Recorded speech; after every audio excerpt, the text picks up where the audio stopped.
racial, sexual, and religious chauvinism to rabid nationalist fervor are beginning not to work. This is who I am and whether I'm good or bad or achieving or not, all that's learned along the way. Just a ride.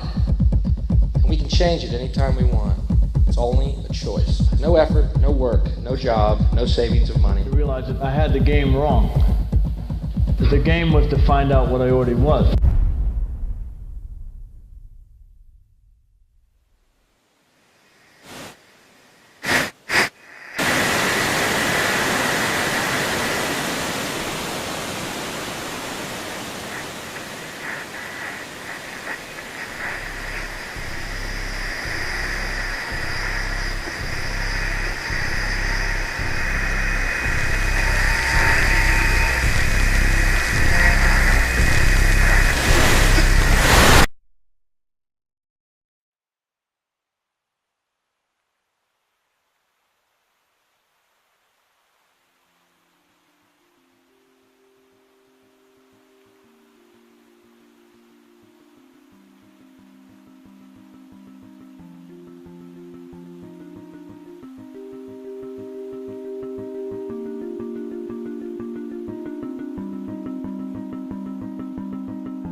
We were saying how very important it is to bring about in the human mind the radical revolution. The crisis is a crisis in consciousness, a crisis that cannot anymore accept the old norms, the old patterns, the ancient traditions. And considering what the world is now, with all the misery, conflict, destructive brutality, aggression, and so on, man is still as he was. He's still brutal, violent, aggressive, acquisitive, competitive, and he has built a society along these lines.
Society today is composed of a series of institutions. From political institutions, legal institutions, religious institutions, to institutions of social class, familial values, and occupational specialization. It is obvious the profound influence these traditionalized structures have in shaping our understandings and perspectives. Yet, of all the social institutions we are born into, directed by, and conditioned upon, there seems to be no system as taken for granted and misunderstood as the monetary system. Taking on nearly religious proportions, the established monetary institution exists as one of the most unquestioned forms of faith there is. How money is created, the policies by which it is governed, and how it truly affects society are unregistered interests of the great majority of the population.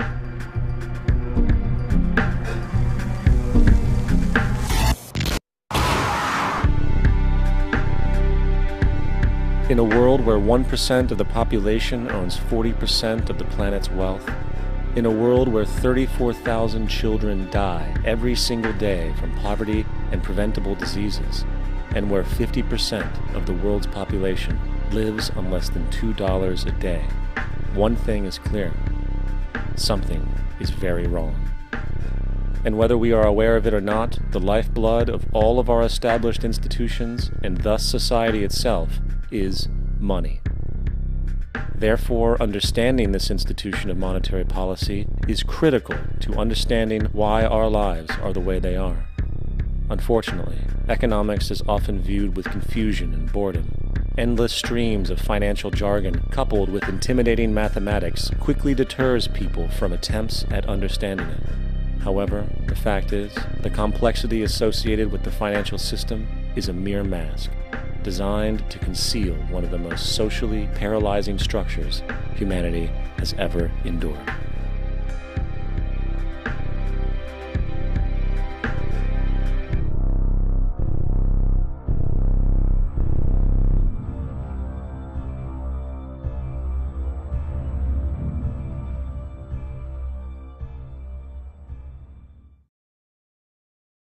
A number of years ago, the Central Bank of the United States, the Federal Reserve, produced a document entitled Modern Money Mechanics.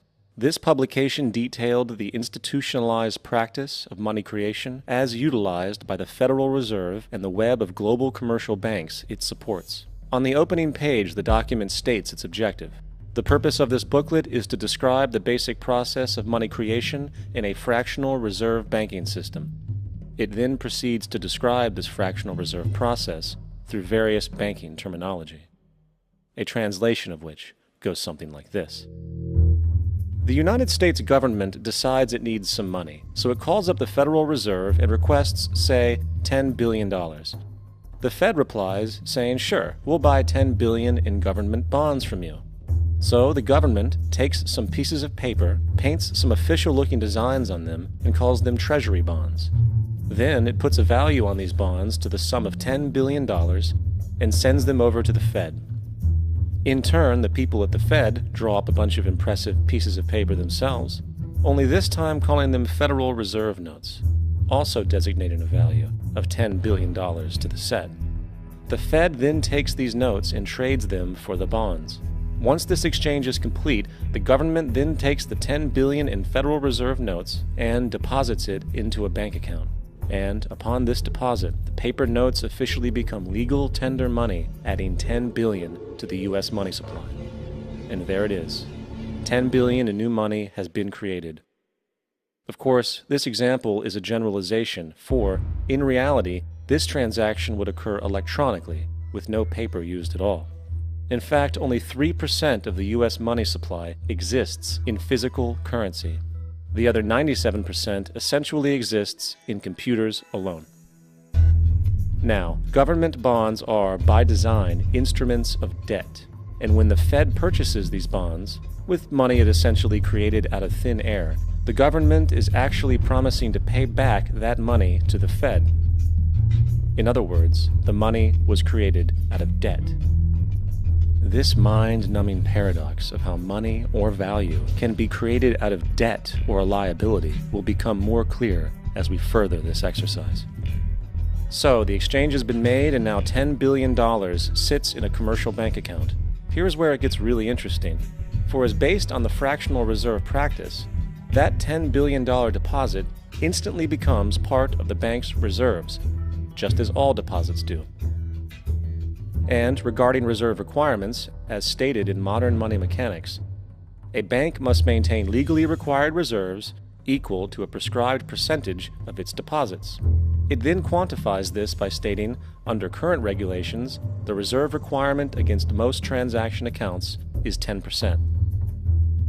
This means that with a $10 billion deposit, 10%, or $1 billion, is held as the required reserve, while the other $9 billion is considered an excessive reserve and can be used as the basis for new loans.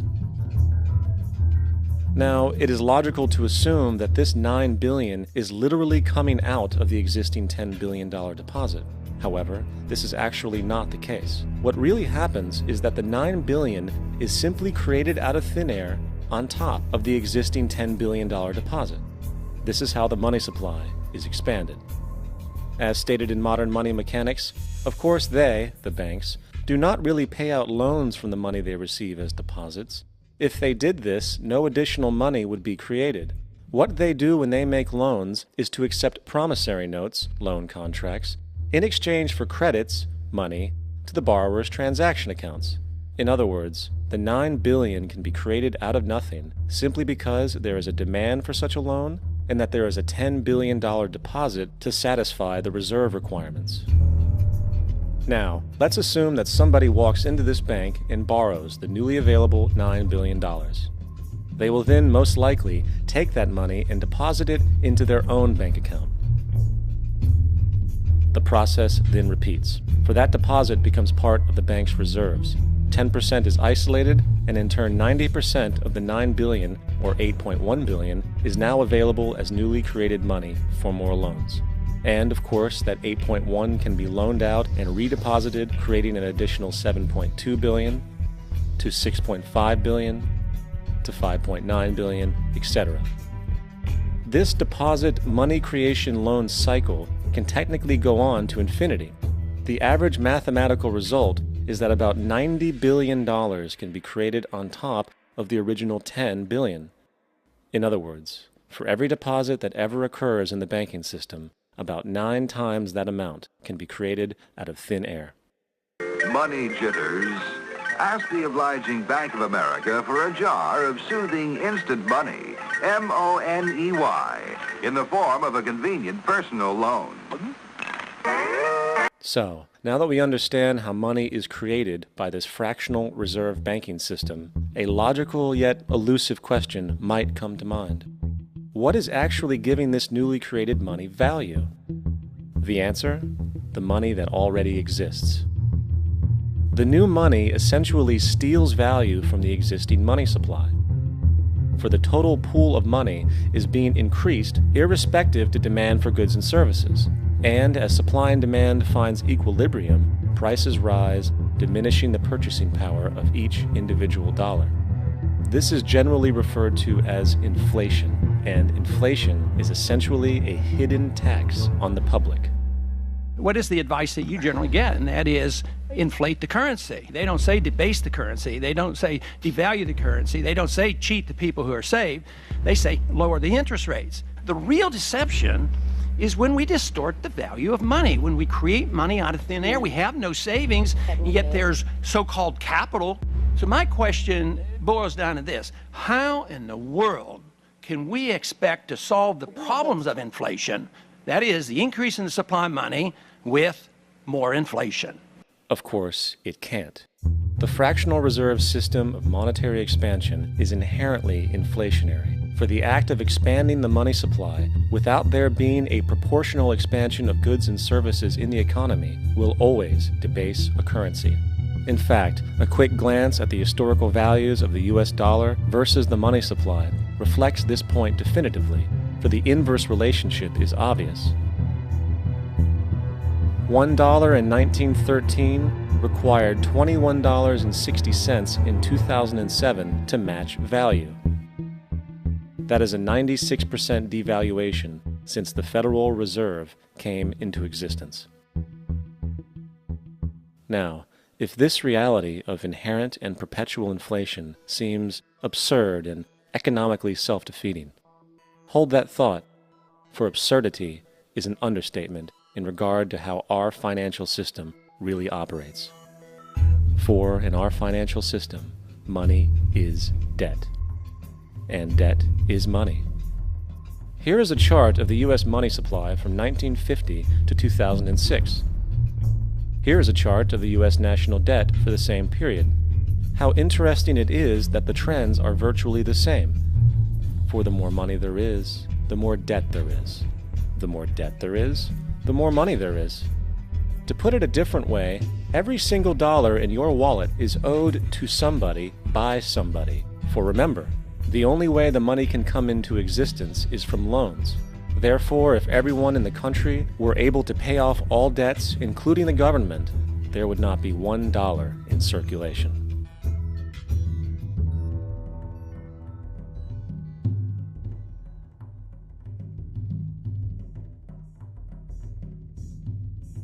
In fact, the last time in American history the national debt was completely paid off was in 1835 after President Andrew Jackson shut down the central bank that preceded the Federal Reserve. In fact, Jackson's entire political platform essentially revolved around his commitment to shut down the central bank, stating at one point, "The bold efforts the present bank has made to control the government are but premonitions of the fate that awaits the American people should they be deluded into a perpetuation of this institution or the establishment of another like it." Unfortunately, his message was short-lived, and the international bankers succeeded to install another central bank in 1913, the Federal Reserve. And as long as this institution exists, perpetual debt is guaranteed. Now, so far we have discussed the reality that money is created out of debt, through loans. These loans are based on a bank's reserves, and reserves are derived from deposits. And through this fractional reserve system, any one deposit can create 9 times its original value, in turn debasing the existing money supply, raising prices in society. And since all this money is created out of debt and circulated randomly through commerce, people become detached from their original debt, and a disequilibrium exists where people are forced to compete for labor in order to pool enough money out of the money supply to cover their costs of living. As dysfunctional and backwards as all of this might seem, there is still one thing we have omitted from this equation. And it is this element of the structure which reveals the truly fraudulent nature of the system itself: the application of interest. When the government borrows money from the Fed, or when a person borrows money from a bank, it almost always has to be paid back with accrued interest. In other words, almost every single dollar that exists must be eventually returned to a bank with interest paid as well. But if all money is borrowed from the central bank and is expanded by commercial banks through loans, only what would be referred to as the principal is being created in the money supply. So then, where is the money to cover all of the interest that is charged? Nowhere. It doesn't exist. The ramifications of this are staggering, for the amount of money owed back to the banks will always exceed the amount of money that is available in circulation. This is why inflation is a constant in the economy, for new money is always needed to help cover the perpetual deficit built into the system, caused by the need to pay the interest. What this also means is that mathematically, defaults and bankruptcy are literally built into the system, and there will always be poor pockets of society that get the short end of the stick. An analogy would be a game of musical chairs, for once the music stops, somebody is left out to dry. And that's the point. It invariably transfers true wealth from the individual to the banks. For if you are unable to pay for your mortgage, they will take your property. This is particularly enraging when you realize that not only is such a default inevitable due to the fractional reserve practice, but also because of the fact that the money that the bank loaned to you didn't even legally exist in the first place. In 1969, there was a Minnesota court case involving a man named Jerome Daly, who was challenging the foreclosure of his home by the bank which provided the loan to purchase it. His argument was that the mortgage contract required both parties, being he and the bank, each put up a legitimate form of property for the exchange. In legal language, this is called consideration. Mr. Daly explained that the money was, in fact, not the property of the bank, for it was created out of nothing as soon as the loan agreement was signed. Remember what modern money mechanics stated about loans? What they do when they make loans is to accept promissory notes in exchange for credits. Reserves are unchanged by the loan transactions, but deposit credits constitute new additions to the total deposits of the banking system. In other words, the money doesn't come out of their existing assets. the bank is simply inventing it, putting up nothing of its own except for a theoretical liability on paper. As the court case progressed, the bank's president, Mr. Morgan, took the stand, and in the judge's personal memorandum, he recalled that the plaintiff, bank's president, admitted that, in combination with the Federal Reserve Bank, did create the money and credit upon its books by bookkeeping entry. The money and credit first came into existence when they created it. Mr. Morgan admitted that no United States law or statute existed which gave him the right to do this. A lawful consideration must exist and be tendered to support the note. The jury found that there was no lawful consideration, and I agree. He also poetically added, "Only God can create something of value out of nothing." And upon this revelation, the court rejected the bank's claim for foreclosure, and Daly kept his home. The implications of this court decision are immense. For every time you borrow money from a bank, whether it is a mortgage loan or a credit card charge, the money given to you is not only counterfeit, it is an illegitimate form of consideration, and hence voids the contract to repay, for the bank never had the money as property to begin with. Unfortunately, such legal realizations are suppressed and ignored, and the game of perpetual wealth transfer and perpetual debt continues. And this brings us to the ultimate question: why? During the American Civil War, President Lincoln bypassed the high-interest loans offered by the European banks and decided to do what the Founding Fathers advocated, which was to create an independent and inherently debt-free currency. It was called the greenback. Shortly after this measure was taken, an internal document circulated between private British and American banking interests stated, "Slavery is but the owning of labor, and carries with it the care of laborers, while the European plan is that capital shall control labor by controlling wages. This can be done by controlling the money.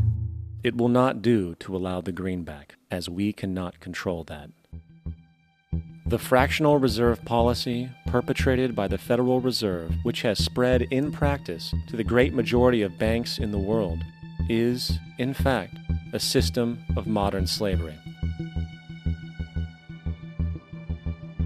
Think about it. Money is created out of debt. And what do people do when they are in debt? They submit to employment to pay it off. But if money can only be created out of loans, how can society ever be debt-free? It can't. And that's the point. And it is the fear of losing assets coupled with the struggle to keep up with the perpetual debt and inflation inherent in the system, compounded by the inescapable scarcity within the money supply itself, created by the interest that can never be repaid, that keeps the wage slave in line, running on the hamster wheel with millions of others, in effect powering an empire that truly benefits only the elite at the top of the pyramid. For, at the end of the day, who are you really working for? The banks.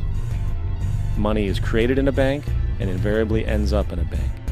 They are the true masters, along with the corporations and governments they support. Physical slavery requires people to be housed and fed. Economic slavery requires people to feed and house themselves. It is one of the most ingenious scams for social manipulation ever created, and at its core, it is an invisible war against the population. Debt is the weapon used to conquer and enslave societies, and interest is its prime ammunition. And as the majority walks around oblivious to this reality, the banks, in collusion with governments and corporations, continue to perfect and expand their tactics of economic warfare, spawning new bases, such as the World Bank and International Monetary Fund, while also inventing a new type of soldier, the birth of the economic hitman.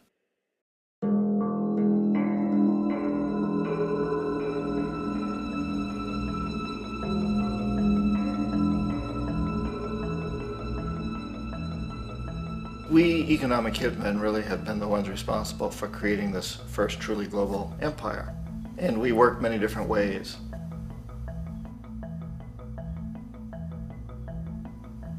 But perhaps the most common is that we will identify a country that has resources our corporations covet, like oil, and then arrange a huge loan to that country from the World Bank or one of its sister organizations.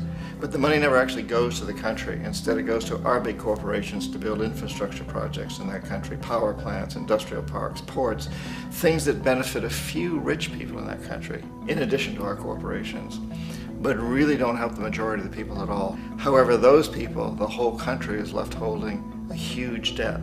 It's such a big debt they can't repay it, and that's part of the plan, that they can't repay it. And so at some point, we economic hitmen go back to them and say, listen, you owe us a lot of money, can't pay your debts, so sell your oil real cheap to our oil companies. Allow us to build a military base in your country, or send troops in support of ours to someplace in the world like Iraq, or vote with us on the next UN vote.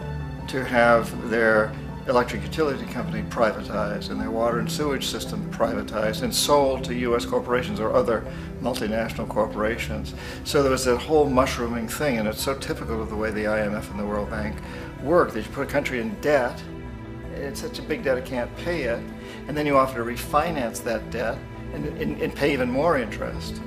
And you demand this quid pro quo, which you call a conditionality or good governance, which means basically that they've got to sell off their resources, including many of their social services, their utility companies, their school systems sometimes, their penal systems, their insurance systems, to foreign corporations. So it's a double, triple, quadruple whammy. The precedent for economic hitmen really began back in the early 50s when democratically elected Mossadegh, who was elected in Iran, he was considered to be the hope for democracy in the Middle East and around the world. He was Time Magazine's Man of the Year. But one of the things that he'd run on and began to implement was the idea that foreign oil companies needed to pay the Iranian people a lot more for the oil that they were taking out of Iran. The Iranian people should benefit from their own oil. Strange policy. We didn't like that, of course. But we were afraid to do what we normally were doing, which was to send in the military.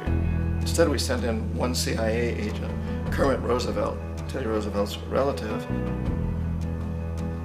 And Kermit went in with a few $1 million and was very, very effective and efficient. And in a short amount of time, he managed to get Mossadegh overthrown and brought in the Shah of Iran to replace him, who always was favorable to oil. And it was extremely effective. Mobs overflow Tehran. Army officers shout that Mossadegh has surrendered and his regime as virtual dictator of Iran is ended. Pictures of the Shah are paraded through the streets as sentiment reverses. The Shah is welcomed home. So back here in the United States, in Washington, people looked around and said, wow, that was easy and cheap. So this established a whole new way of manipulating countries, of creating empire. The only problem with Roosevelt was that he was a card-carrying CIA agent, and had he been caught, the ramifications could have been pretty serious. So very quickly at that point, the decision was made to use private consultants to channel the money through the World Bank or the IMF or one of the other such agencies, to bring in people like me who worked for private companies, so that if we got caught, there would be no governmental ramifications.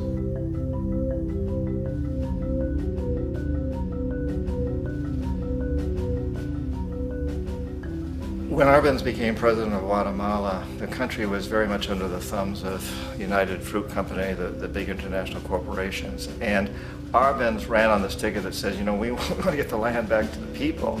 And once he took power, he was implementing policies that would do exactly that, give the land rights back to the people. United Fruit didn't like that very much. And so they hired a public relations firm, launched a huge campaign in the United States to convince the United States people, the citizens of the United States, and the press of the United States, and the Congress of the United States, that Arbenz was a Soviet puppet, and that if we allowed him to stay in power, the Soviets would have a foothold in this hemisphere. And that, at that point in time, was a huge fear on everybody's mind, the Red Terror, the Communist Terror. And so, to make a long story short, out of this public relations campaign came a commitment on the part of the CIA and the military to take this man out. And in fact, we did. We sent in planes, we sent in soldiers, we sent in jackals, we sent everything in to take him out, and did take him out. And as soon as he was removed from office, the new guy that took over after him basically reinstated everything to the big international corporations, including United Fruit.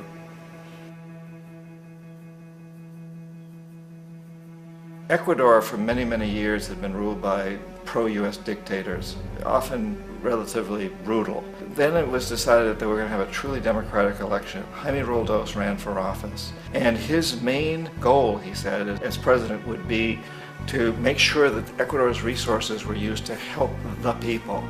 And he won, overwhelming, by more votes than anybody had ever won anything in Ecuador. And he began to implement these policies to make sure that the profits from oil went to help the people. Well, we didn't like that in the United States. I was sent down as one of several economic hitmen to change Roldos, to corrupt him, to bring him around, to let him know, okay, you can get very rich, you and your family, if you play our game, but if you continue to try to keep these policies you've promised, you're going to go. He wouldn't listen. He was assassinated. As soon as the plane crashed, the whole area was cordoned off.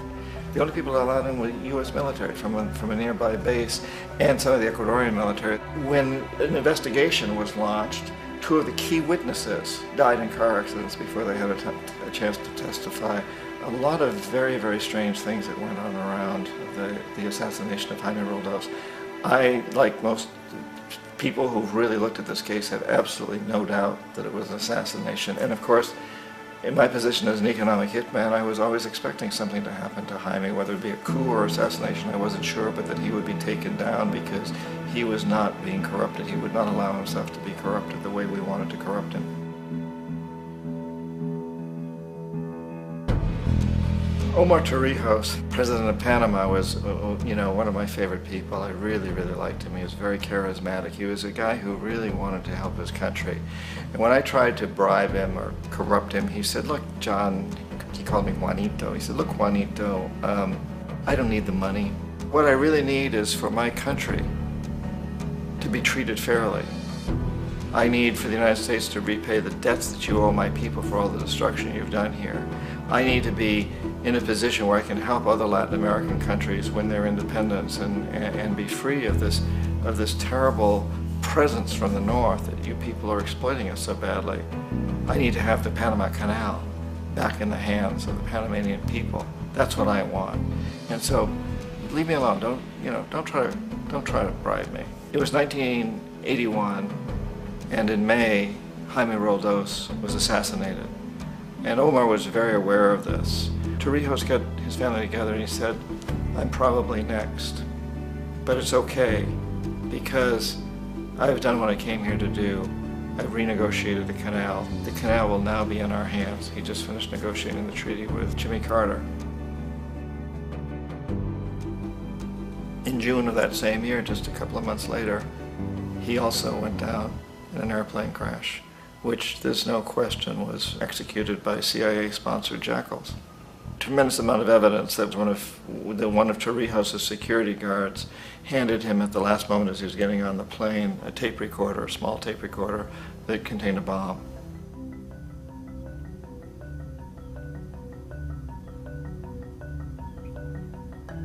It is interesting to me how this system has continued pretty much the same way for years and years and years, except the economic hitmen have got better and better and better.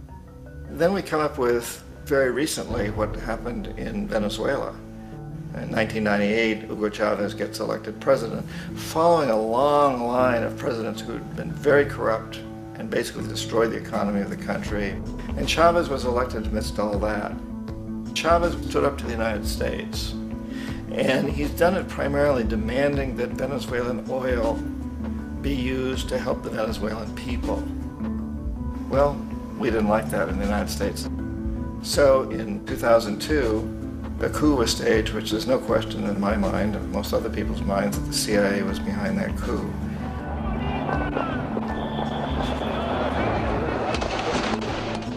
way that that coup was fomented was very reflective of what Kermit Roosevelt had done in Iran, of paying people to go out into the streets to riot, to protest, to say this Chavez is very unpopular.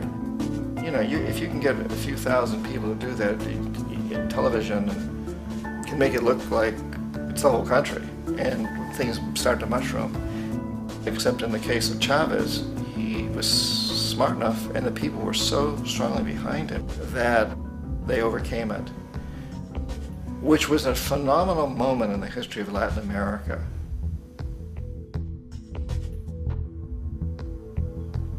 Iraq actually is a perfect example of the way the whole system works. So we economic hitmen are the first line of defense. We go in and we try to corrupt governments and get them to accept these huge loans, which we then use as leverage to basically own them. If we fail, as I failed in Panama with Omar Torrijos and in Ecuador with Jaime Roldos, men who refused to be corrupted, then the second line of defense is we send in the jackals. And the jackals either overthrow governments or they assassinate. And once that happens and a new government comes in, and boy, it's going to toe the line because the new president knows what will happen if he doesn't. In the case of Iraq, both of those things failed. Economic hitmen were not able to get through to Saddam Hussein. We tried very hard. We tried to get him to accept a deal very similar to what the House of Saud had accepted in Saudi Arabia, but he wouldn't accept it. And so the jackals went in to take him out. They couldn't do it. His security was very good. After all, he had one time worked for the CIA. He'd been hired to assassinate a former president of Iraq and failed, but he knew the system. So in '91, we send in the troops and we take out the Iraqi military. So we assume at that point that Saddam Hussein is going to come around. We could have taken him out, of course, at that time, but we didn't want to. He's the kind of strong man we like. He controls his people. We thought he could control the Kurds and keep the Iranians in their border and keep pumping oil for us. And that once we took out his military, now he's going to come around. So the economic hitmen go back in the 90s without success. If they'd had success, he'd still be running the country. We'd be selling him all the fighter jets he wants and everything else he wants. But they couldn't, they didn't have success. The jackals couldn't take him out again, so we sent the military in once again, and this time we did the complete job and took him out, and in the process created for ourselves some very, very lucrative construction deals. We had to reconstruct a country that we'd essentially destroyed, which is a pretty good deal if you own construction companies, big ones. So, you know, Iraq shows the three stages. The economic hitmen failed there, the jackals failed there, and as a final measure, the military goes in. And in that way, we've really created an empire, but we've done it very, very subtly.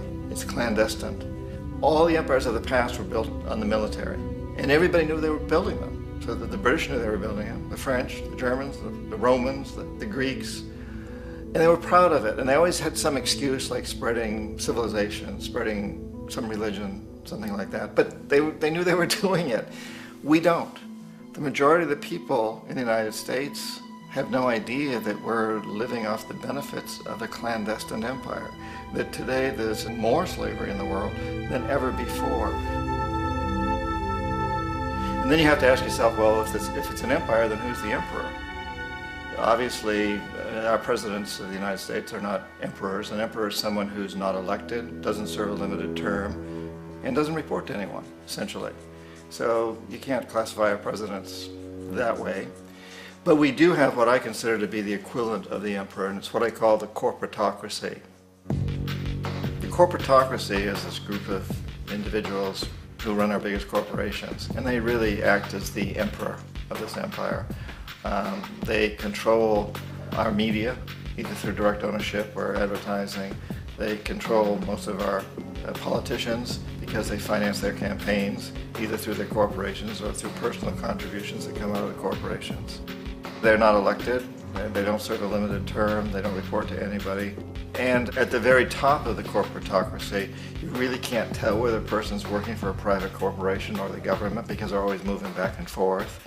So, you know, you've got a guy who one moment is the president of a big construction company like Halliburton, and the next moment he's vice president of the United States, or the president who is in the oil business. And this is true whether you've got Democrats or Republicans in the office. You have them moving back and forth through the revolving door.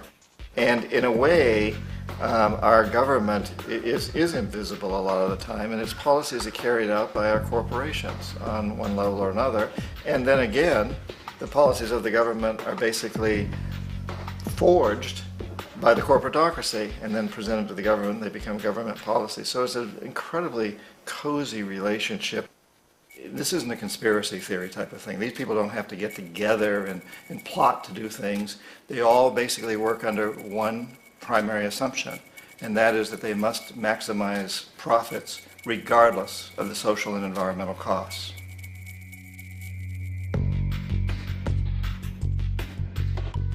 This process of manipulation by the corporatocracy through the use of debt, bribery, and political overthrow is called globalization. Just as the Federal Reserve keeps the American public in a position of indentured servitude through perpetual debt, inflation, and interest, the World Bank and IMF serve this role on a global scale. The basic scam is simple. Put a country in debt either by its own indiscretion or through corrupting the leader of that country, then impose conditionalities or structural adjustment policies, often consisting of the following. Currency devaluation. When the value of a currency drops, so does everything valued in it. This makes indigenous resources available to predator countries at a fraction of their worth. Large funding cuts for social programs. These usually include education and healthcare, compromising the well-being and integrity of the society, leaving the public vulnerable to exploitation. Privatization of state-owned enterprises. This means that socially important systems can be purchased and regulated by foreign corporations for profit. For example, in 1999, the World Bank insisted that the Bolivian government sell the public water system of its third largest city to a subsidy of the U.S. corporation Bechtel. As soon as this occurred, water bills for the already impoverished local residents skyrocketed. It wasn't until after a full-blown revolt by the people that the Bechtel contract was nullified. Then there is trade liberalization, or the opening up of the economy through removing any restrictions on foreign trade. This allows for a number of abusive economic manifestations, such as transnational corporations bringing in their own mass-produced products, undercutting the indigenous production and ruining local economies. An example is Jamaica, which, after accepting loans and conditionalities from the World Bank, lost its largest cash crop markets due to competition with Western imports. Today, countless farmers are out of work, for they are unable to compete with the large corporations. Another variation is the creation of numerous seemingly unnoticed, unregulated, inhumane sweatshop factories, which take advantage of the imposed economic hardship. Additionally, due to production deregulation, environmental destruction is perpetual, as a country's resources are often exploited by the indifferent corporations while outputting large amounts of deliberate pollution. The largest environmental lawsuit in the history of the world today is being brought on behalf of 30,000 Ecuadorian Amazonian people against Texaco, which is now owned by Chevron. So today it's against Chevron, but for activities conducted by Texaco. Estimated to be more than 18 times what the Exxon Valdez dumped into the coast of Alaska. In the case of Ecuador, it wasn't an accident. The oil companies did it intentionally. They knew they were doing it to save money out there rather than arranging for proper disposal. Furthermore, a cursory glance at the performance record of the World Bank reveals that the institution, which publicly claims to help poor countries develop and alleviate poverty, has done nothing but increase poverty and the wealth gap, while corporate profits soar. In 1960, the income gap between the fifth of the world's people in the richest countries versus the fifth in the poorest countries was 30 to 1. By 1998, it was 74 to 1. While global GNP rose 40% between 1970 and 1985, those in poverty actually increased by 17%. While from 1985 to 2000, those living on less than $1 a day increased by 18%. Even the Joint Economic Committee of the U.S. Congress admitted that there is a mere 40% success rate of all World Bank projects. In the late 1960s, the World Bank intervened in Ecuador with large loans. During the next 30 years, poverty grew from 50% to 70%. Under or unemployment grew from 15 to 70%. Public debt increased from 240 million to 16 billion, while the share of resources allocated to the poor went from 20% to 6%. In fact, by the year 2000, 50% of Ecuador's national budget had to be allocated for paying its debts. It is important to understand the World Bank is, in fact, a U.S. bank supporting U.S. interests, for the United States holds veto power over decisions, as it is the largest provider of capital. And where did it get this money? You guessed it, it made it out of thin air through the fractional reserve banking system. Of the world's top 100 economies, as based on annual GDP, 51 are corporations, and 47 of that 51 are U.S.-based. Walmart, General Motors, and Exxon are more economically powerful than Saudi Arabia, Poland, Norway, South Africa, Finland, Indonesia, and many others. And, as protective trade barriers are broken down, currencies tossed together and manipulated in floating markets, and state economies overturned in favor of open competition and global capitalism, the empire expands.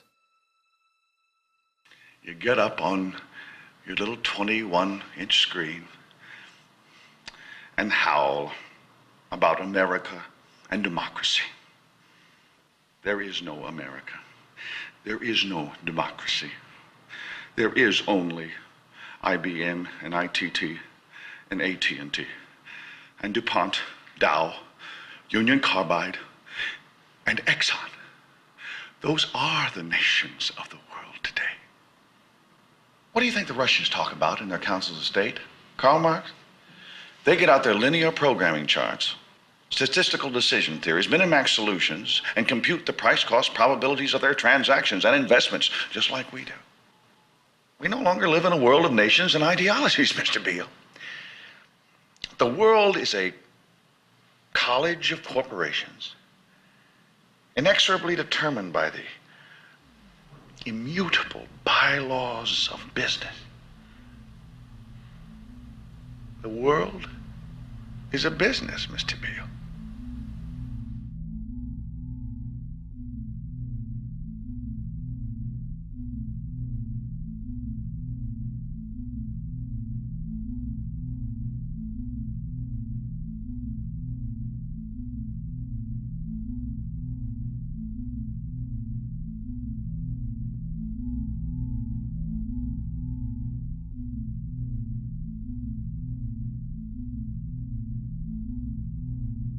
The world is being taken over by a handful of business powers who dominate the natural resources we need to live while controlling the money we need to obtain these resources. The end result will be world monopoly, based not on human life, but financial and corporate power. And as the inequality grows, naturally more and more people are becoming desperate. So the establishment was forced to come up with a new way to deal with anyone who challenges the system. So they gave birth to the terrorist.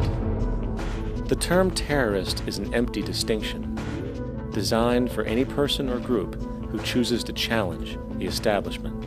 This isn't to be confused with the fictional Al-Qaeda, which was actually the name of a computer database for the US-supported Mujahideen in the 1980s.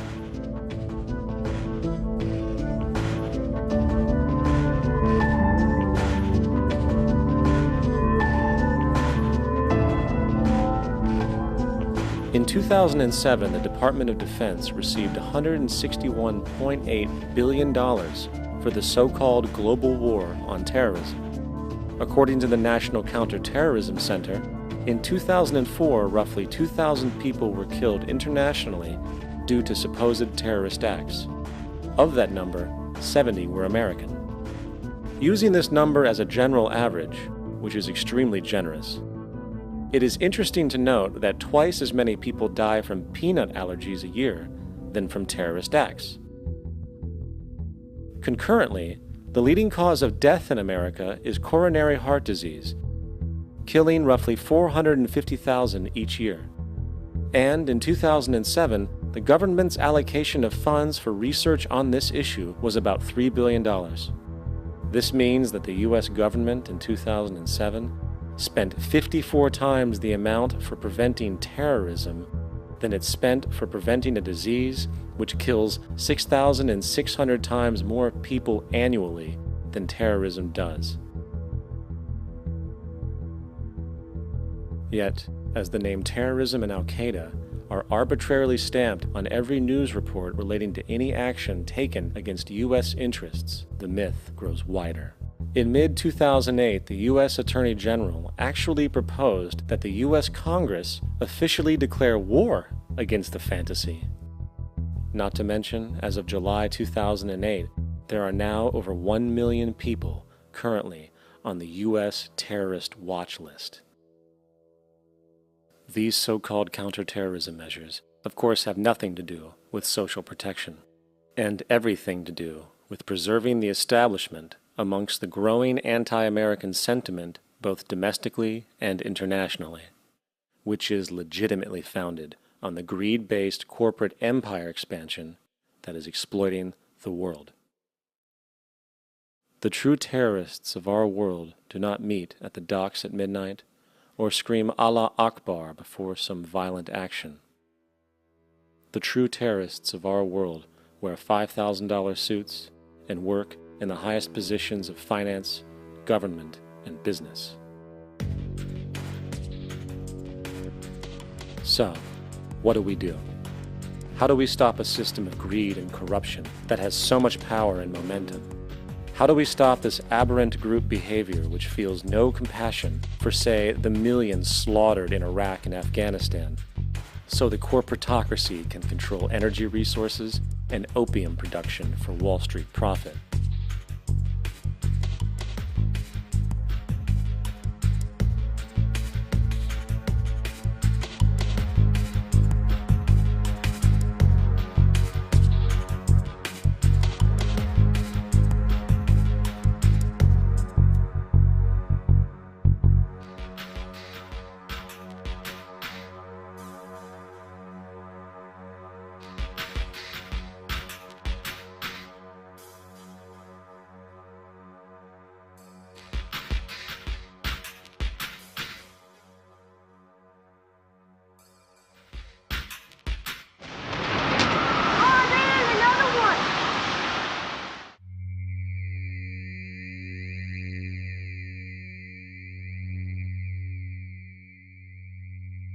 How do we stop a system of greed and corruption that condemns poor populations to sweatshop slavery for the benefit of Madison Avenue? Or that engineers false flag terror attacks for the sake of manipulation? Or that generates built-in modes of social operation which are inherently exploitative? Or that systematically reduces civil liberties and violates human rights in order to protect itself from its own shortcomings? How do we deal with the numerous covert institutions, such as the Council on Foreign Relations, the Trilateral Commission, and the Bilderberg Group, and other undemocratically elected groups which, behind closed doors, collude to control the political, financial, social, and environmental elements of our lives? In order to find the answer, we must first find the true underlying cause. For the fact is, the selfish, corrupt, power, and profit-based groups are not the true source of the problem. They are symptoms.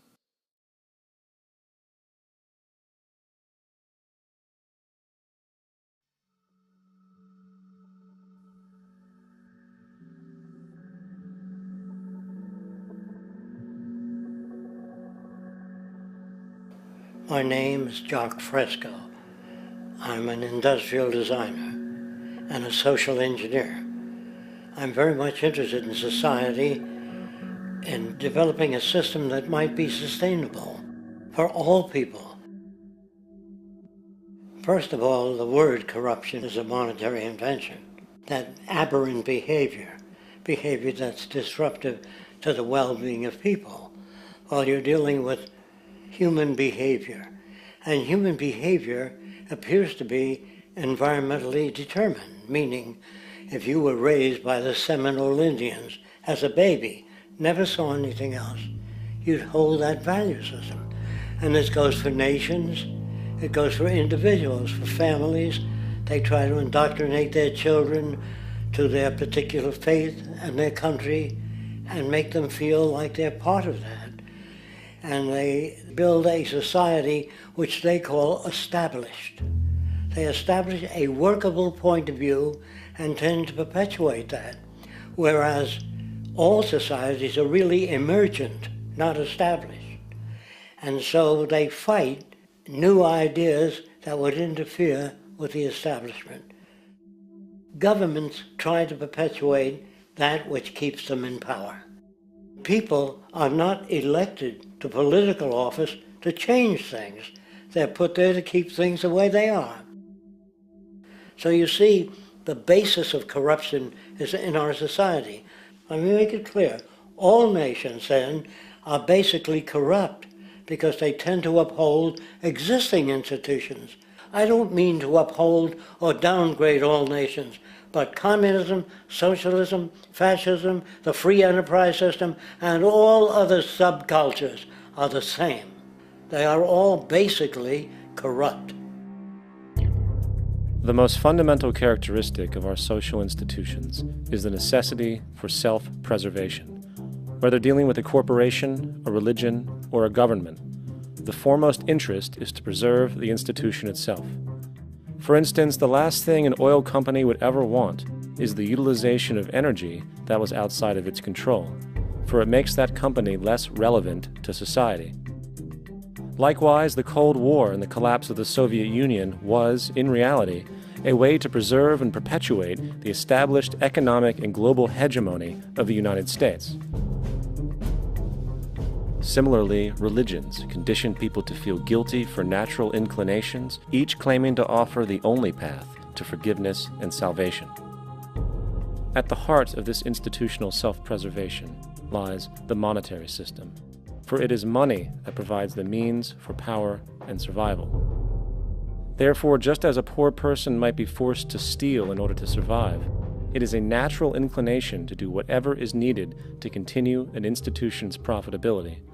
This makes it inherently difficult for profit-based institutions to change, for it puts in jeopardy not only the survival of large groups of people, but also the coveted materialistic lifestyles associated with affluence and power. Therefore, the paralyzing necessity to preserve an institution, regardless of its social relevance, is largely rooted in the need for money or profit.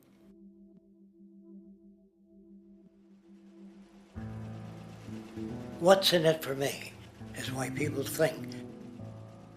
And so if a man makes money selling a certain product, naturally he's going to fight the existence of another product that may threaten his institution.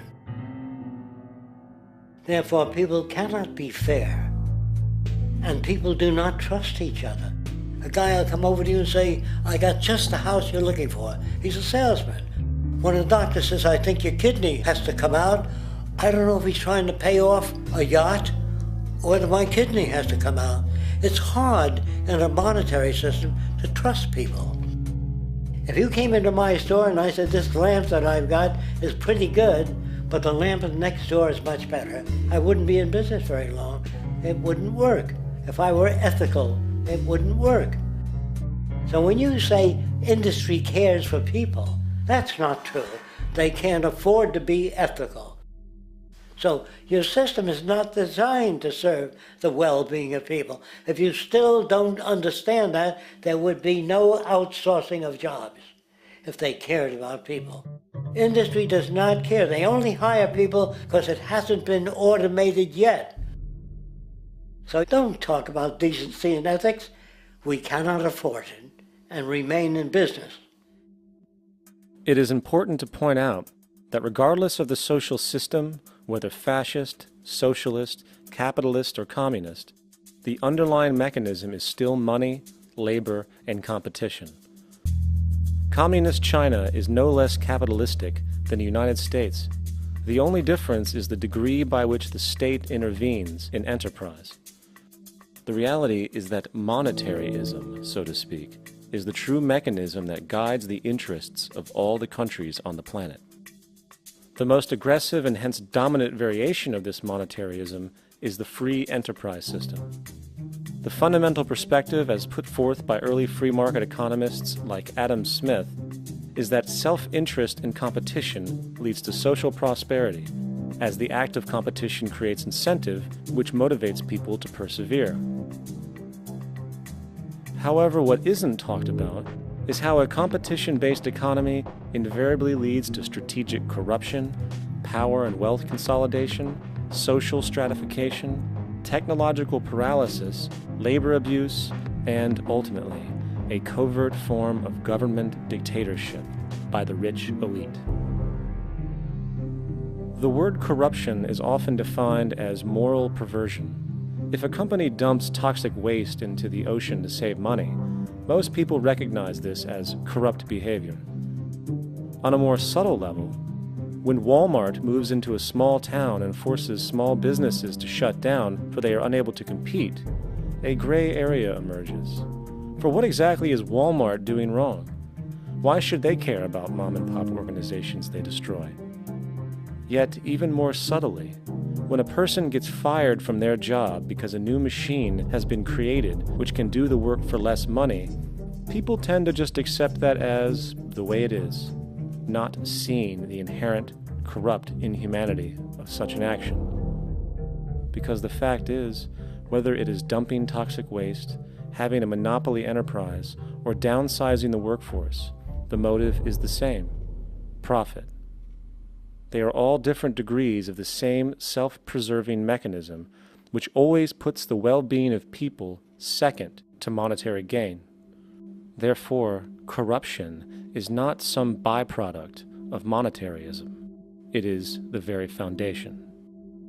And while most people acknowledge this tendency on one level or another, the majority remains naive as to the broad ramifications of having such a selfish mechanism as the guiding mentality in society.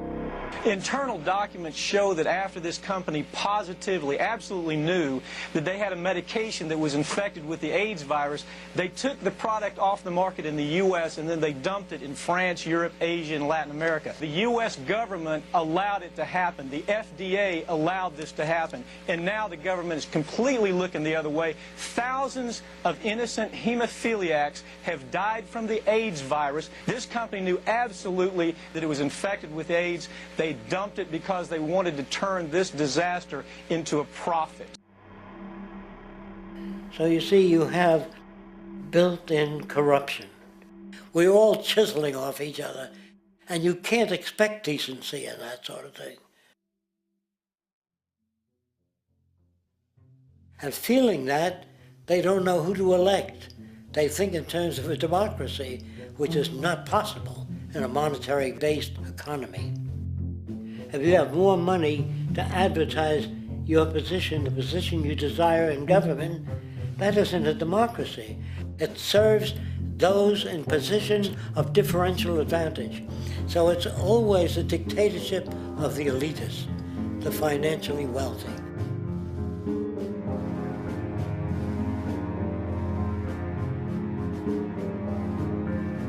It is an interesting observation to note how seemingly unknown personalities magically appear on the scene as presidential candidates. Then, before you know it, somehow you are left to choose from a small group of extremely wealthy people who suspiciously have the same broad social view. Obviously, it's a joke. The people placed on the ballot are done so because they have been pre-decided to be acceptable by the established financial powers who actually run the show. Yet, many who understand this illusion of democracy often think, if only we could just get our honest, ethical politicians in power, then we would be okay. Well, while this idea, of course, seems reasonable in our established-oriented worldview, it is, unfortunately, another fallacy. For when it really comes down to what is actually important, the institution of politics, and thus politicians themselves, have absolutely no true relevance as to what makes our world and society function. It's not politicians that can solve problems. They have no technical capabilities. They don't know how to solve problems. Even if they were sincere, they don't know how to solve problems. It's the technicians that produce the desalination plants. It's the technicians that give you electricity, that give you motor vehicles, that heat your house and cool it in the summertime. It's technology that solves problems, not politics. Politics cannot solve problems because they're not trained to do so. Very few people today stop and consider what it is that actually improves their lives. Is it money? Obviously not. One cannot eat money or stuff money into their car to get it to run. Is it politics? All politicians can do is create laws, establish budgets, and declare war. Is it religion? Of course not. Religion creates nothing except intangible emotional solace for those who require it. The true gift that we as human beings have, which has been solely responsible for everything that has improved our lives, is technology. What is technology? Technology is a pencil which allows one to solidify ideas on paper for communication. Technology is an automobile which allows one to travel faster than feet would allow. Technology is a pair of eyeglasses which enables sight for those who need it. Applied technology itself is merely an extension of human attributes which reduces human effort, freeing humans from a particular chore or problem. Imagine what your life would be like today without a telephone, or an oven, or a computer, or an airplane. Everything in your home, which you take for granted, from a doorbell, to a table, to a dishwasher, is technology generated from the creative, scientific ingenuity of human technicians, not money, politics, or religion. These are false institutions. And writing your congressman is fantastic. They tell you to write your congressman if you want something done. The men in Washington should be at the forefront of technology, the forefront of human studies, the forefront of crime, all the factors that shape human behavior. You don't have to write your congressman. What kind of people are they that are appointed to do that job? The future will have great difficulty. And the question that's raised by politicians is, how much will a project cost? The question is not how much will it cost. Do we have the resources? And we have the resources today to house everyone, build hospitals all over the world, build schools all over the world, the finest equipment and labs for teaching and doing medical research. So you see, we have all that, but we're in a monetary system. And in a monetary system, there's profit. And what is the fundamental mechanism that drives the profit system besides self-interest? What is it exactly that maintains that competitive edge at its core? Is it high efficiency and sustainability? No, that isn't part of their design. Nothing produced in our profit-based society is even remotely sustainable or efficient.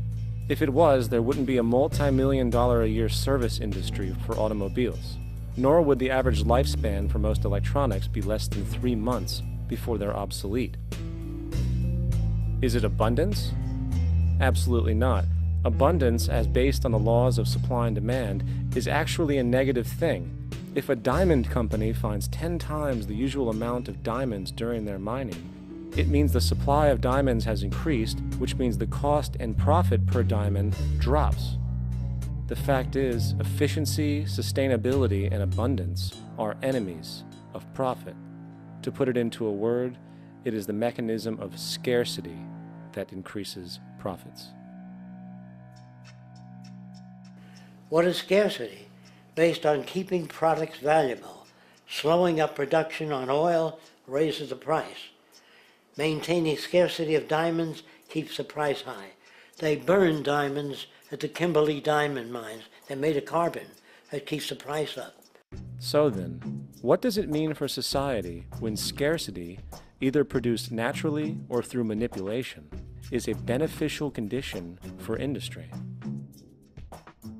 It means that sustainability and abundance will never ever occur in a profit system, for it simply goes against the very nature of the structure. Therefore, it is impossible to have a world without war or poverty. It is impossible to continually advance technology to its most efficient and productive states. And, most dramatically, it is impossible to expect human beings to behave in truly ethical or decent ways.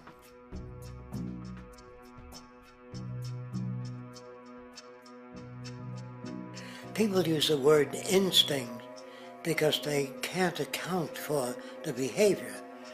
They sit back and they evaluate with their lack of knowledge, and they say things like, humans are built a certain way, greed is a natural thing, as though they've worked for years on it, and it's no more natural than wearing clothing.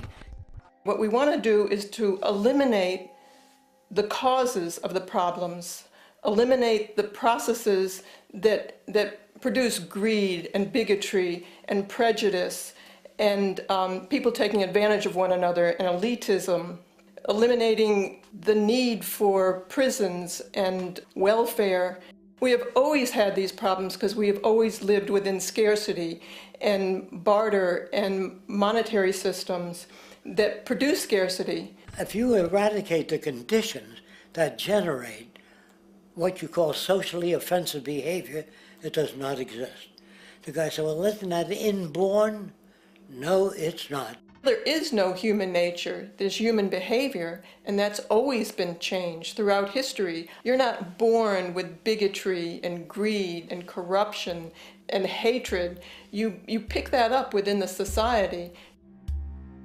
War, poverty, corruption, hunger, misery, human suffering will not change in a monetary system. That is, there'll be very little significant change. It's going to take the redesign of our culture, our values, and it has to be related to the carrying capacity of the earth, not some human opinion or some politician's notions of the way the world ought to be, or some religious notions of the conduct of human affairs. And that's what the Venus Project is about. The society that we're about to talk about is a society that is free of all the old superstitions, incarceration, prisons, police, cruelty, and law. All laws will disappear, and the professions will disappear that are no longer valid, such as stockbrokers, bankers, advertising, gone forever, because it's no longer relevant. When we understand that it is technology devised by human ingenuity which frees humanity and increases our quality of life, we then realize that the most important focus we can have is on the intelligent management of the Earth's resources. For it is from these natural resources we gain the materials to continue our path of prosperity. Understanding this, we then see that money fundamentally exists as a barrier to these resources, for virtually everything has a financial cost. And why do we need money to obtain these resources? Because of real or assumed scarcity. We don't usually pay for air and tap water because it is in such high abundance, selling it would be pointless. So then, logically speaking, if resources and technologies applicable to creating everything in our societies, such as houses, cities, and transportation, were in high enough abundance, there would be no reason to sell anything. Likewise, if automation and machinery was so technologically advanced as to relieve human beings of labor, there would be no reason to have a job. And with these social aspects taken care of, there would be no reason to have money at all.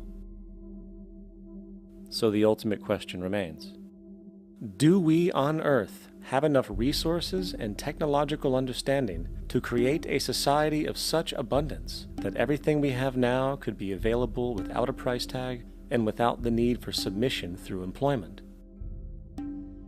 Yes, we do. We have the resources and technology to enable this at a minimum, along with the ability to raise the standard of living so high that people in the future will look back at our civilization now and gawk at how primitive and immature our society was. What the Venus Project proposes is an entirely different system that's updated to present-day knowledge. We've never given scientists the problem of how do you design a society which would eliminate boring and monotonous jobs, that would eliminate accidents in transportation, that would enable people to have a high standard of living, that would eliminate poisons in our food, that would give us other sources of energy that are clean and efficient. We can do that out there.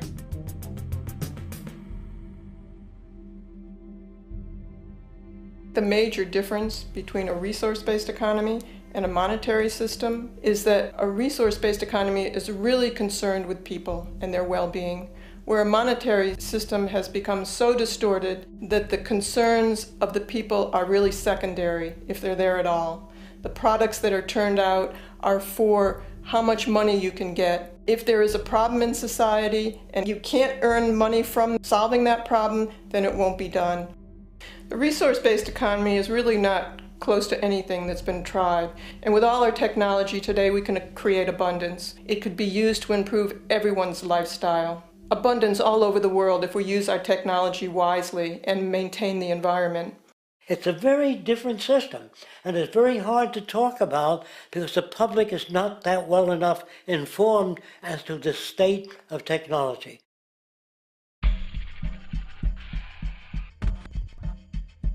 At present, we don't have to burn fossil fuels. We don't have to use anything that would contaminate the environment. There are many sources of energy available.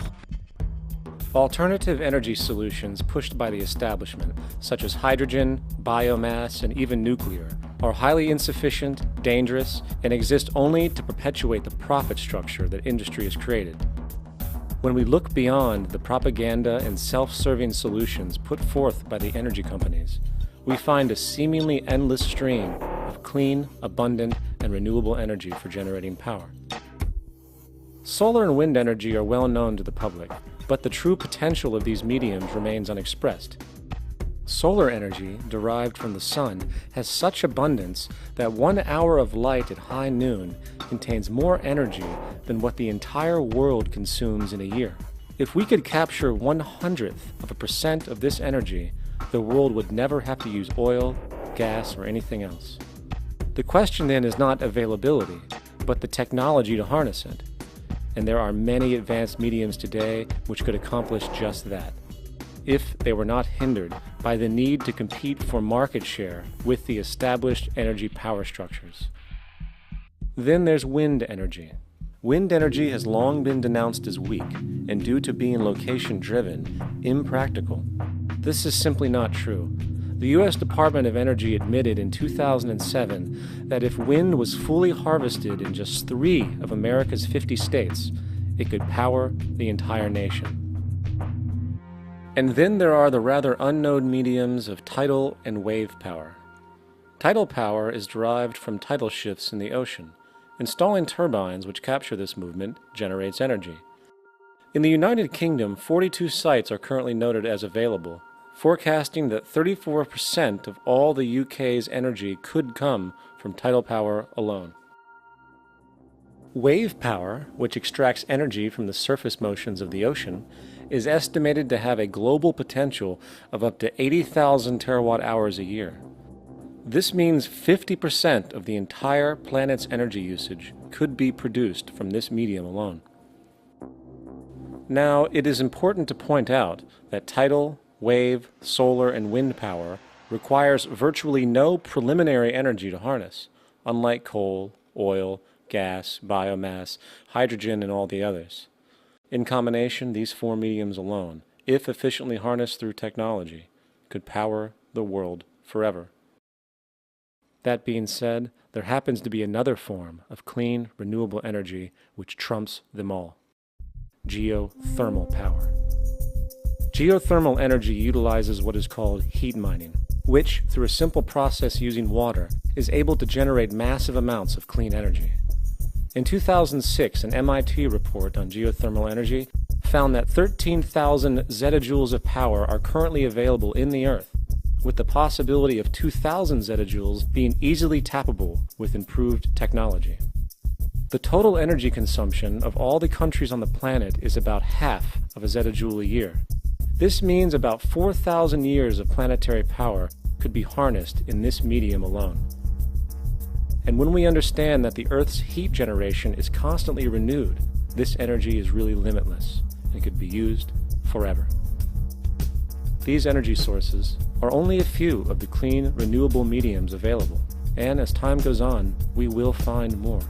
The grand realization is that we have total energy abundance without the need for pollution, traditional conservation, or in fact, a price tag. And what about transportation? The prevailing means of transportation in our societies is by automobile and aircraft, both of which predominantly need fossil fuels to run. In the case of the automobile, the battery technology needed to power an electric car that can go over 100 miles an hour for over 200 miles on one charge exists, and has existed for many years. However, due to battery patents controlled by the oil industry, which limits their availability to maintain market share, coupled with political pressure from the energy industry, the accessibility and affordability of this technology is limited. There is absolutely no reason other than pure, corrupt profit interest that every single vehicle in the world cannot be electric and utterly clean, with zero need for gasoline. As far as airplanes, it is time we realize that this means of travel is inefficient, cumbersome, slow, and causes far too much pollution. This is a maglev train. It uses magnets for propulsion. It is fully suspended by a magnetic field and requires less than 2% of the energy used for plane travel. The train has no wheels, so nothing can wear out. The current maximum speed of versions of this technology, as used in Japan, is 361 miles per hour. However, this version of the technology is very dated. An organization called ET3, which has connections with the Venus Project, has established a tube-based maglev that can travel up to 4,000 miles per hour in a motionless, frictionless tube, which can go over land or underwater. Imagine going from LA to New York for an extended lunch break, or from Washington, D.C. to Beijing, China in 2 hours. This is the future of continental and intercontinental travel, fast, clean, with only a fraction of the energy usage we use today for the same means. In fact, between maglev technology, advanced battery storage, and geothermal energy, there would be no reason to ever burn fossil fuels again. And we can do this now if we were not held back by the paralyzing profit structure. Now, America is inclined toward fascism. It has a propensity by its dominant philosophy and religion to uphold the fascist point of view. American industry is essentially a fascist institution. If you don't understand that, the minute you punch that time clock, you walk into a dictatorship. We're given notions about the respectability of work, and I really look at it as being paid slavery. They're brought up to believe that you shall earn your living by the sweat of your brow. That holds people back, freeing people from drudgery, repetitive jobs which make them ignorant. You rob them. In our society, that is a resource-based economy, machines free people. You see, we can't imagine that because we've never known that kind of world. If we look back at history, we see a very clear pattern of machine automation slowly replacing human labor. From the disappearance of the elevator man to the near full automation of an automobile production plant, the fact is, as technology grows, the need for humans in the workforce will continually be diminished. This creates a serious clash, which proves the falseness of the monetary-based labor system. For human employment is in direct competition with technological development. Therefore, given the fundamental priority of profit by industry, people through time will be continually laid off and replaced by machine. When industry takes on a machine, instead of shortening the workday, they downsize. You lose your job. So you have a right to fear machines. In a high-technology, resource-based economy, it is conservative to say that about 90% of all current occupations could be phased out by machines, freeing humans to live their life without servitude, for this is the point of technology itself. And through time, with nanotechnology and other highly advanced forms of science, it is not far-fetched to see how even complex medical procedures could be performed by machines as well, and based on the pattern, with much higher success rates than humans get today. The path is clear, but our monetary-based structure, which requires labor for income, blocks this progress, for humans need jobs in order to survive. The bottom line is that this system must go, or we will never be free, and technology will be constantly paralyzed. We have machines that clean out sewers. It frees a human being from doing that. So look at machines as extensions of human performance. Furthermore, many occupations today will have simply no basis to exist in a resource-based economy, such as anything associated with the management of money, advertising, along with the legal system itself. For without money, a great majority of the crimes that are committed today would never occur. Virtually all forms of crime are a consequence of the monetary system, either directly or by neuroses inflicted through financial deprivation. Therefore, laws themselves could eventually become extinct. Instead of putting up a sign, drive carefully, slippery when wet, put abrasive in the highway so it's not slippery when wet. And if a person gets in a car that's drunk and the car oscillates a great deal, there's a little pendulum that swings up and back, and that'll pull the car over to the side. Not a law solution. Put sonar and radar in automobiles so they can't hit one another. Man-made laws are attempts to deal with occurring problems, and not knowing how to solve them, they make a law. In the United States, the most privatized, capitalist country on the planet, it should come as no surprise that it also has the largest prison population in the world, growing every year. Statistically, most of these people are uneducated and come from poor, deprived societies. And, contrary to propaganda, it is this environmental conditioning which lures them into criminal and violent behavior. However, society looks the other way in regard to this point. The legal and prison systems are just more examples of how our society avoids examining the root causes of behavior. Billions are spent each year on prisons and police, while only a fraction is spent on programs for poverty, which is one of the most fundamental variables responsible for crime to begin with. And as long as we have an economic system which prefers and in fact creates scarcity and deprivation, crime will never go away.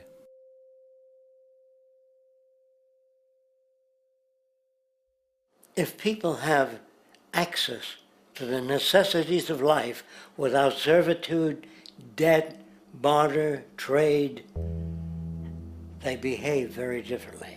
You want all these things available without a price tag. Now then, you gotta have a price tag. Well, what'll motivate people? Man gets everything he wants, he just lay around in the sun. This is the myth they perpetuate. People in our culture are trained to believe that the monetary system produces incentive. If they have access to things, why should they want to do anything? They will lose their incentive. That's what you're taught to support the monetary system. When you take money out of the scenario, there would be different incentives, very different incentives. When people have access to the necessities of life, their incentives change. What about the moon and the stars? New incentives arise. If you make a painting that you enjoy, you will enjoy giving it to other people, not selling it.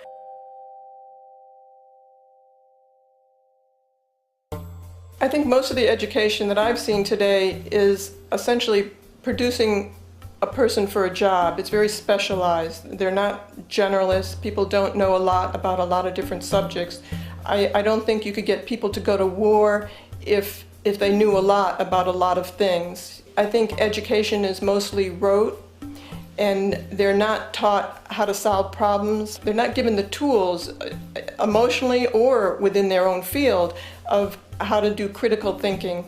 A resource-based economy, the education would be very different. Our society's major concern is mental development and to motivate each person to their highest potential. Because our philosophy is the smarter people are, the richer the world, because everybody becomes a contributor. The smarter your kids are, the better my life will be, because they'll be contributing more constructively to the environment and to my life, because everything that we devise within a resource-based economy would be applied to society. There would be nothing to hold it back. Patriotism, weapons, armies, navies, all that is a sign that we're not civilized yet. Kids will ask their parents, didn't you see the necessity of the machines? Dad, couldn't you see that war was inevitable when you produce scarcity? Isn't it obvious? Of course the kid will understand that you were pinheads, raised merely to serve the established institutions. We're such an abominable, sick society that we won't make the history book. They just say that large nations took land from smaller nations, used force and violence. You'll get history talked about as corrupt behavior all the way along until the beginning of the civilized world. That's when all the nations work together. World unification, working toward common good for all human beings, and without anyone being subservient to anyone else. Without social stratification, whether it be technical elitism or any other kind of elitism, eradicated from the face of the earth. The state does nothing because there is no state. There is no state.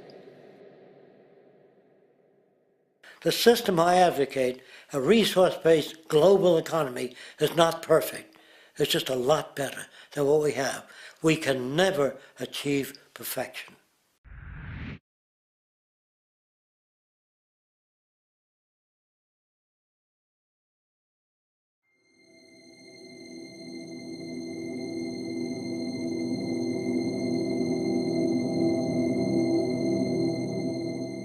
The social values of our society, which has manifested in perpetual warfare, corruption, oppressive laws, social stratification, irrelevant superstitions, environmental destruction, and a despotic, socially indifferent, profit-oriented ruling class, is fundamentally the result of a collective ignorance of two of the most basic insights humans can have about reality: the emergent and symbiotic aspects of natural law. The emergent nature of reality is that all systems, whether it is knowledge, society, technology, philosophy, or any other creation, will, when uninhibited, undergo fluid, perpetual change. What we consider commonplace today, such as modern communication and transportation, would have been unimaginable in ancient times. Likewise, the future will contain technologies, realizations, and social structures that we cannot even fathom in the present. We have gone from alchemy to chemistry, from a geocentric universe to a heliocentric, from believing that demons were the cause of illness to modern medicine. This development shows no sign of ending, and it is this awareness that aligns us and leads us on a continuous path to growth and progress. Static, empirical knowledge does not exist. Rather, it is the insight of the emergence of all systems we must recognize. This means we must be open to new information at all times, even if it threatens our current belief system and hence identities. Sadly, society today has failed to recognize this, and the established institutions continue to paralyze growth by preserving outdated social structures. Simultaneously, the population suffers from a fear of change, for their conditioning assumes a static identity, and challenging one's belief system usually results in insult and apprehension, for being wrong is erroneously associated with failure, when, in fact, to be proven wrong should be celebrated, for it is elevating someone to a new level of understanding, furthering awareness. The fact is, there is no such thing as a smart human being, for it is merely a matter of time before their ideas are updated, changed, or eradicated. And this tendency to blindly hold on to a belief system, sheltering it from new, possibly transforming information, is nothing less than a form of intellectual materialism. The monetary system perpetuates this materialism not only by its self-preserving structures, but also through the countless number of people who have been conditioned into blindly and thoughtlessly upholding these structures, therefore becoming self-appointed guardians of the status quo. Sheep, which no longer need a sheepdog to control them, for they control each other by ostracizing those who step out of the norm. This tendency to resist change and uphold existing institutions for the sake of identity, comfort, power, and profit is completely unsustainable and will only produce further imbalance, fragmentation, distortion, and invariably, destruction. It's time to change. From hunters and gatherers to the agricultural revolution to the industrial revolution, the pattern is clear. It is time for a new social system which reflects the understandings we have today. The monetary system is a product of a period of time where scarcity was a reality. Now, with the age of technology, it is no longer relevant to society. Gone with the aberrant behavior it manifests. Likewise, dominant worldviews, such as theistic religion, operate with the same social irrelevancy. Islam, Christianity, Judaism, Hinduism, and all of the others exist as barriers to personal and social growth, for each group perpetuates a closed worldview, and this finite understanding that they acknowledge is simply not possible in an emergent universe. Yet, religion has succeeded in shutting down the awareness of this emergence by instilling the psychological distortion of faith upon its followers, where logic and new information is rejected in favor of traditionalized, outdated beliefs. The concept of God is really a method of accounting for the nature of things. In the early days, people didn't know enough about how things formed, how nature worked, so they invented their own little stories. And they made God in their own image. A guy that gets angry. When people don't behave right, he creates floods and earthquakes. They say it's an act of God. A cursory glance at the suppressed history of religion reveals that even the foundational myths themselves are emergent culminations, developed through influence over time. For example, a cardinal doctrine of the Christian faith is the death and resurrection of Christ. This notion is so important that the Bible itself states, "And if Christ be not risen, then is our preaching vain, and your faith is also vain." Yet it is very difficult to take this account literally, for not only is there no primary source denoting this supernatural event in secular history, awareness of the enormous number of pre-Christian saviors who also died and were resurrected immediately puts the story in mythological territory by association. Early church figures such as Tertullian went to great lengths to break these associations, even claiming that the devil caused the similarities to occur, stating in the 2nd century, "The devil, whose business is to pervert the truth, mimics the exact circumstance of the divine sacraments. He baptizes his believers and promises forgiveness of sins. He celebrates the oblation of bread and brings in the symbol of the resurrection. Let us therefore acknowledge the craftiness of the devil, who copied certain things of those that be divine."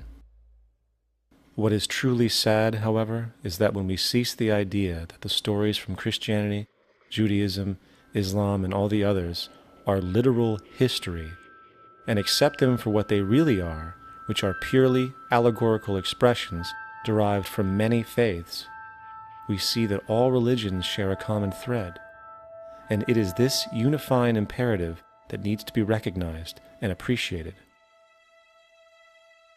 Religious belief has caused more fragmentation and conflict than any other ideology.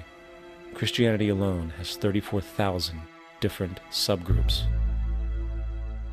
The Bible is subject to interpretation. When you read it, you say, I think Jesus meant this. I think Job meant that. Oh no, he meant this. So you have the Lutheran, the Seventh-day Adventist, the Catholic, and a church divided is no church at all. And a church divided is no church at all.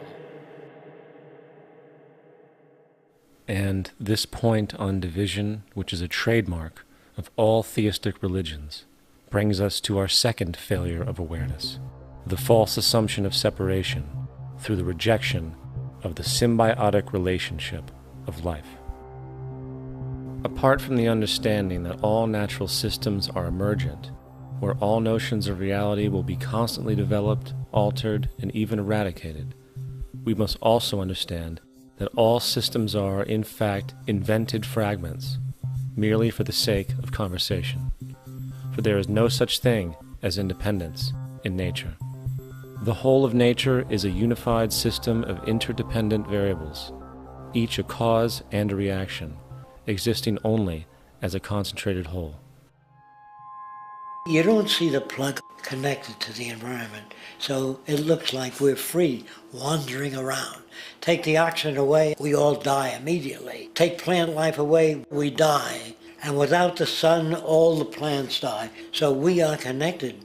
We really must take into account the totality. This isn't just a human experience on this planet. This is a total experience. And we know we can't survive without plants and animals. We know we can't survive without the four elements, you know. And so when are we going to really start taking that into account? That's what it is to be successful. Success depends on how well we relate to everything around us. I'm very aware of the fact that my grandson cannot possibly hope to inherit a sustainable, peaceful, stable, socially just world unless every child today growing up in Ethiopia, in Indonesia, in Bolivia, in Palestine, in Israel also has that same expectation. You got to take care of the whole community or you're going to have serious problems. And now we have to see that the whole world is the community and we must all take care of each other that way. And it's not just a community of human beings. It's a community of plants and animals and elements. And we really need to understand that. That's what's going to bring us joy, too, and pleasure. That's what's missing in our lives right now. We can call it spirituality, but the fact of the matter is, joy comes from that bliss of connectedness. That's our God spirit. That's that side of ourselves that really feels it. And you can feel it deep inside you. It's this amazing, wonderful feeling. And you know it when you get it. You don't get it from money. You get it from connection. Now, if that isn't a hazard to this country, how are we going to keep building nuclear weapons? You know what I mean? What's going to happen to the arms industry when we realize we're all one? It's going to fuck up the economy.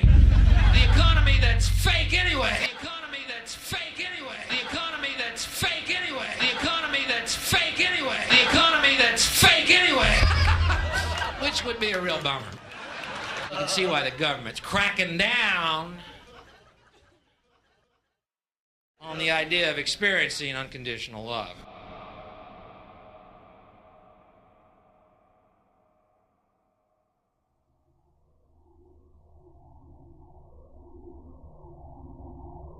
Once we understand that the integrity of our personal existences are completely dependent on the integrity of everything else in our world, we have truly understood the meaning of unconditional love. For love is extensionality, and seeing everything as you and you as everything can have no conditionalities. For, in fact, we are all everything at once. If it's true that we're all from the center of a star, every atom in each of us from the center of a star, then we're all the same thing. Even a Coke machine or a cigarette butt in the street in Buffalo is made out of atoms that came from a star. They've all been recycled thousands of times, as have you and I. And therefore, it's only me out there. So what is there to be afraid of? What is there that needs solace seeking? Nothing. There's nothing to be afraid of because it's all us. The trouble is we have been separated by being born and given a name and an identity and being individuated. We've been separated from the oneness, and that's what religion exploits, that people have this yearning to be part of the overall one again. So they exploit that. They call it God. They say he has rules. And I think it's cruel. I think you can do it absent religion.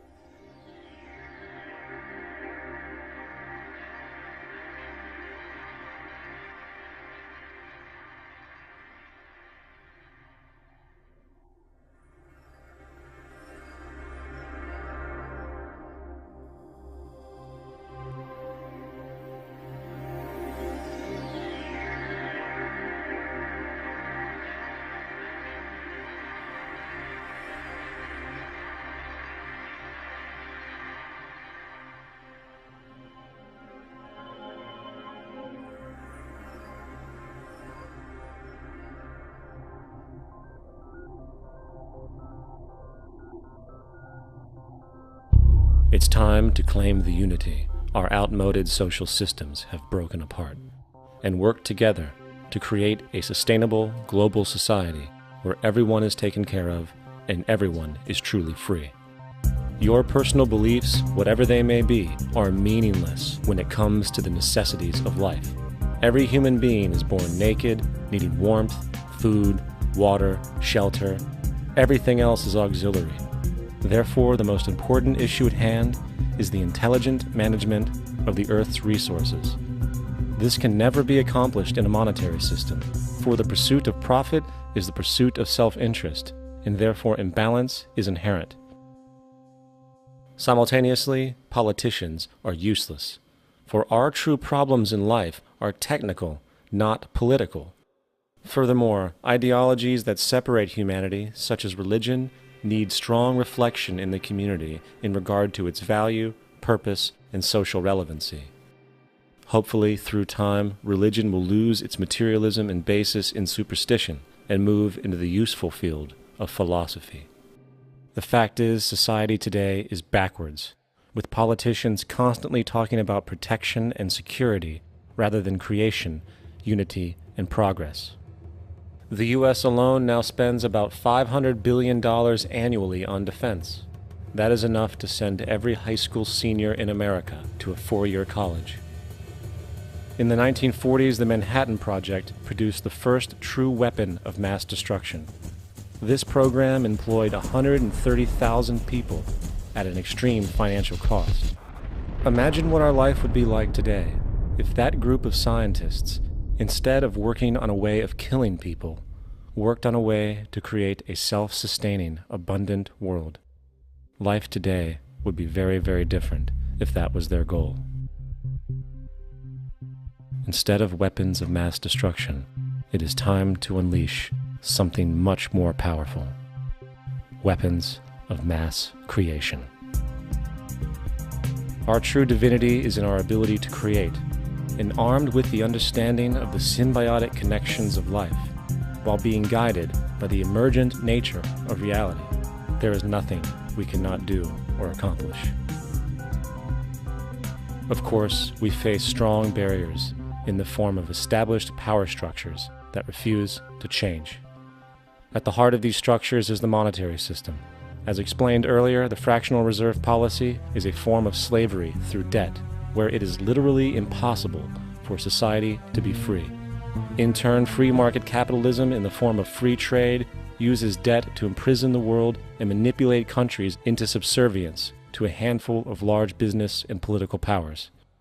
Apart from these obvious amoralities, the system itself is based on competition, which immediately destroys the possibility of large-scale collaborations for the common good, hence paralyzing any attempt at true global sustainability. These financial and corporate structures are now obsolete, and they must be outgrown.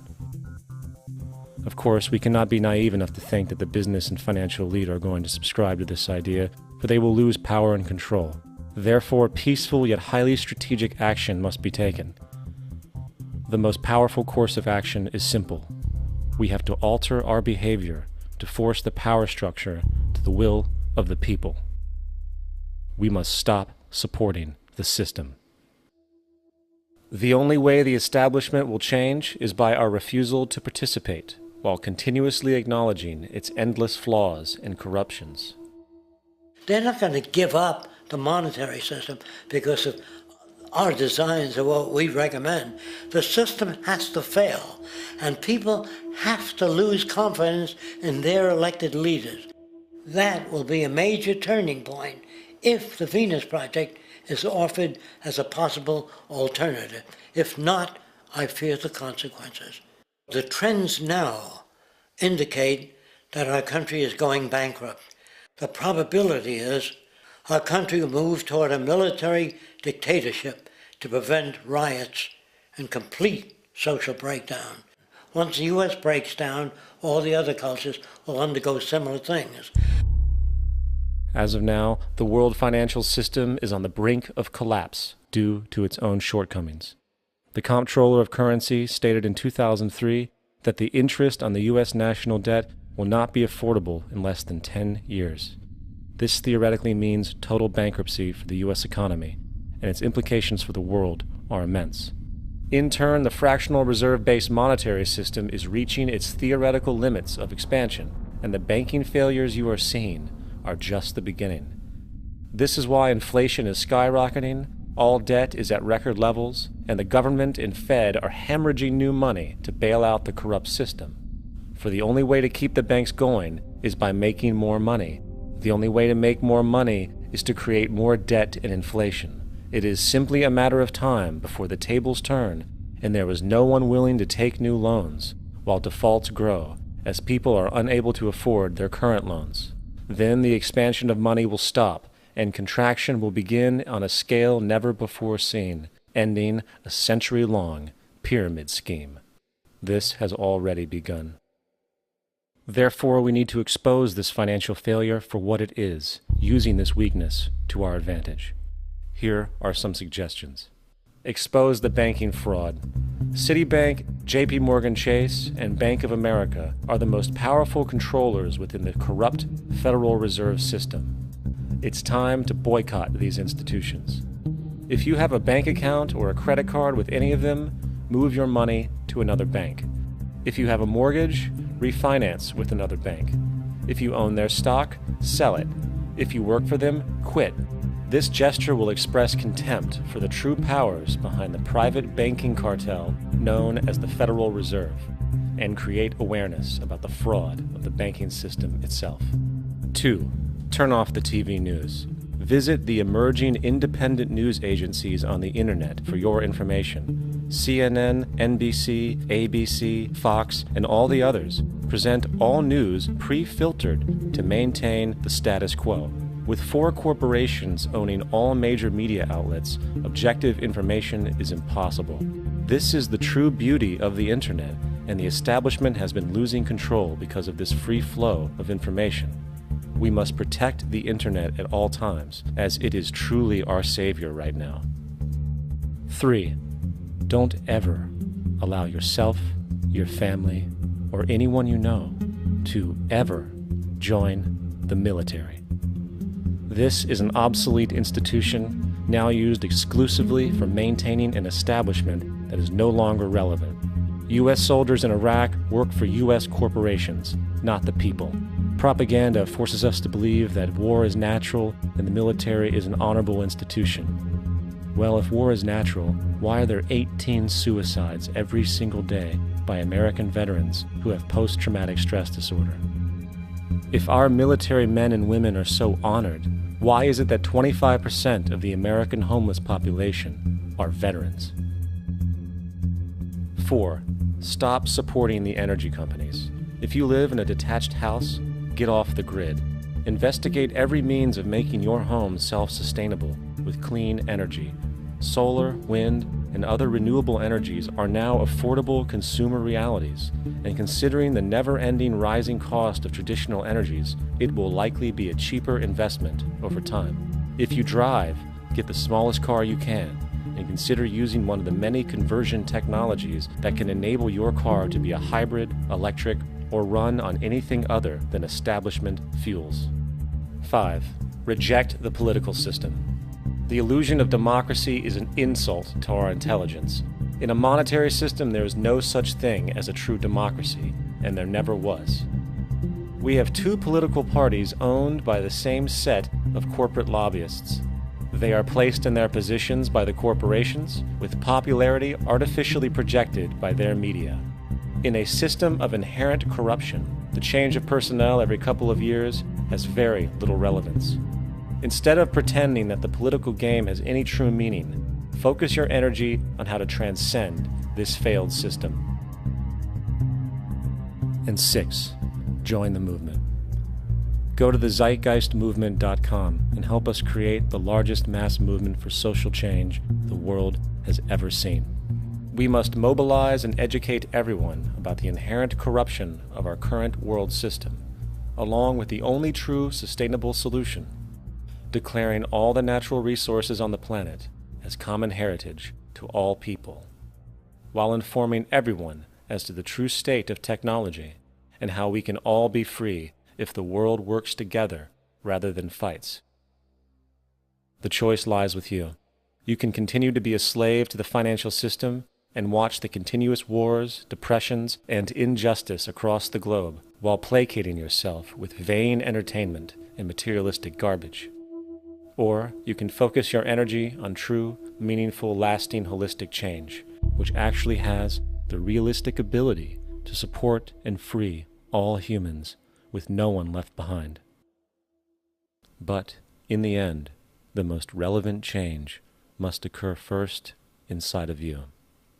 The real revolution is the revolution of consciousness, and each one of us first needs to eliminate the divisionary, materialistic noise we have been conditioned to think is true, while discovering, amplifying, and aligning with the signal coming from our true empirical oneness. It is up to you. What we are trying in all these discussions and talks here is to see if we cannot radically bring about a transformation of the mind. Not accept things as they are, but to understand it, to go into it, to examine it, give your heart and your mind with everything that you have to find out a way of living differently.